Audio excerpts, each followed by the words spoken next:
How to change your Google Chrome's language. Hi guys, in this video I will show you how to change your Google Chrome's language. It's so easy and quick, so let's start. First thing, go to your Google Chrome, click on those 3 points up there and click on settings.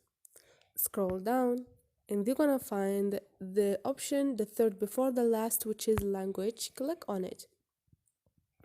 And here you find Chrome's language and you find English, United States, for example, my Chrome's language, and I can choose now another language, for example, French Canada, anything I want, Chinese, Hindi, anything I want. Just click on it and you're gonna change your Google Chrome's language.